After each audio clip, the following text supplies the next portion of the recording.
പോലീസും നോക്കി, പട്ടാളം നോക്കി, കായംകുളം കൊച്ചുണ്ണിയെ വെടിവെച്ച് വീഴിക്കാൻ. പക്ഷേ പറ്റത്തില്ല. എന്താ കാരണം?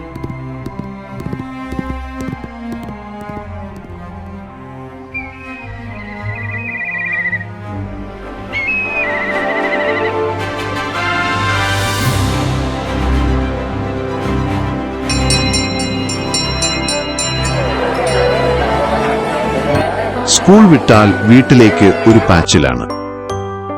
വീട്ടിലെത്തിയാൽ എന്റെ കൂട്ടുകാരൻ കുളക്കോഴി നാരായണനാണ്. കുളക്കോഴിയുടെ ശബ്ദം അനുകരിച്ചു നടക്കുന്നതിനാൽ നാരായണന് നാട്ടുകാർ ഇട്ടിരിക്കുന്ന ഇരട്ടപ്പേരാണ് കുളക്കോഴി.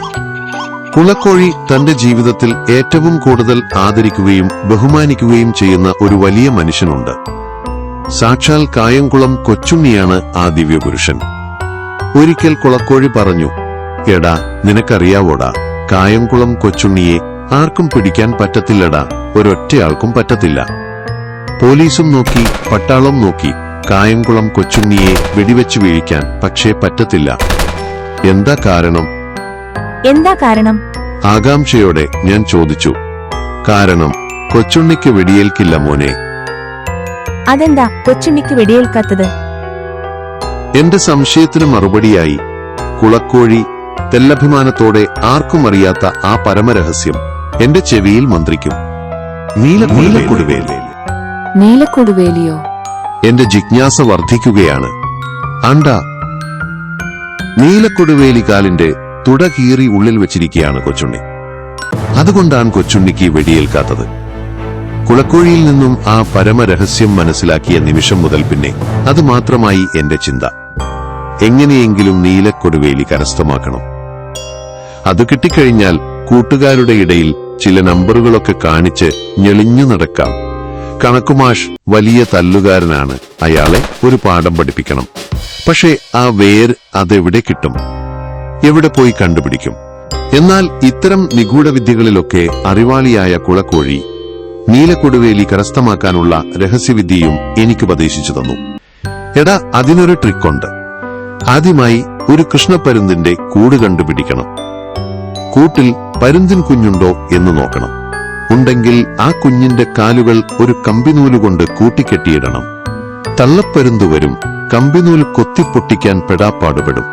പക്ഷെ പറ്റത്തില്ല, കമ്പിനൂല് പൊട്ടിക്കാൻ പറ്റത്തില്ല. എന്നാൽ ചുണ്ടുകൾ കൊണ്ട് കൊത്തിപ്പൊട്ടിക്കാൻ കഴിയാത്ത കമ്പിനൂൽ പോലുള്ള സാധനങ്ങൾ പൊട്ടിക്കുന്ന രഹസ്യവിദ്യ പരുന്തുകൾക്കറിയാം. എന്താണ് രഹസ്യവിദ്യ? നീലക്കൊടുവേലി. പരുന്ത് അപ്പോൾ തന്നെ പറന്നുപോകും. കുറെ കഴിഞ്ഞ് നീലക്കൊടുവേലിയുമായി മടങ്ങിവരും. വേരുകൊണ്ട് കമ്പിനൂലിൽ വെറുതെ ഒന്ന് തൊട്ടാൽ മതി, ടക്ക് എന്ന് കമ്പിനൂൽ പൊട്ടും. കൊച്ചുണ്ണി മാത്രമല്ല, വലിയ വലിയ കള്ളന്മാരെല്ലാം ഏത് തുറക്കാത്ത പൂട്ടും തുറക്കുന്നത് ഈ വേരുപയോഗിച്ചാണ്.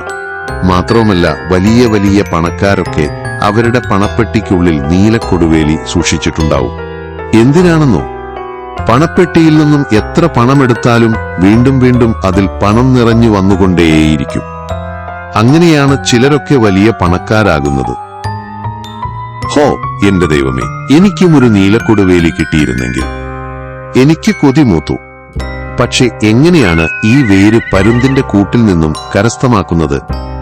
നാരായണൻ നീലക്കൊടുവേലി കരസ്ഥമാക്കുന്ന വിദ്യയുടെ ക്ലൈമാക്സിലേക്ക് കടന്നു. കൃഷ്ണപ്പരുന്ത് കൂട്ടിലില്ലാത്ത തക്കം നോക്കി കൂട് അതേപടി താഴേക്ക് ഇറക്കിക്കൊണ്ടുവരിക. ഒഴുക്കുള്ള വെള്ളത്തിലേക്ക് കൂടിട്ട് കഴിയുമ്പോൾ ഒരത്ഭുതം കാണാം.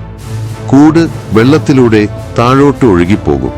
എന്നാൽ നീലക്കൊടുവേലി മാത്രം ഒഴുക്കിനെതിരെ മുകളിലേക്ക് നീങ്ങും. അങ്ങനെ ആ വേര് തിരിച്ചറിയാനും നമുക്ക് കരസ്ഥമാക്കാനും കഴിയും. ഞാൻ വെറുതെ ഇരിക്കുമ്പോഴൊക്കെ നീലക്കൊടുവേലിയെക്കുറിച്ച് മാത്രം ചിന്തിച്ചുകൊണ്ടിരുന്നു. കായംകുളം കൊച്ചുണ്ണി അതിബുദ്ധിമാൻ തന്നെ. പക്ഷേ അയാൾ മറ്റുള്ളവരെ പോലെ തന്നെ കേവലം ഒരു മനുഷ്യൻ മാത്രമാണ്. അയാൾക്ക് നീലക്കൊടുവേലി കരസ്ഥമാക്കാൻ കഴിയുമെങ്കിൽ എനിക്കും അത് സാധിക്കും. പറമ്പായ പറമ്പു മുഴുവൻ കൃഷ്ണപ്പരുന്തിന്റെ കൂടുമന്വേഷിച്ച് ദിവസങ്ങളോളം ഞാൻ അലഞ്ഞു നടന്നു. മരമായ മരമെല്ലാം അരിച്ചുപെറുക്കി. മഹാഭാഗ്യം, കൃഷ്ണപ്പരുന്തിന്റെ ഒരു കൂട് ഞാൻ കണ്ടെത്തി. കൂട്ടിനുള്ളിൽ ഒരു കുഞ്ഞുമുണ്ട്. രക്ഷപ്പെട്ടു. ഇനിയാണ് കളി. ആ കളി നമുക്ക് കാണാം അടുത്ത ലക്കത്തിൽ.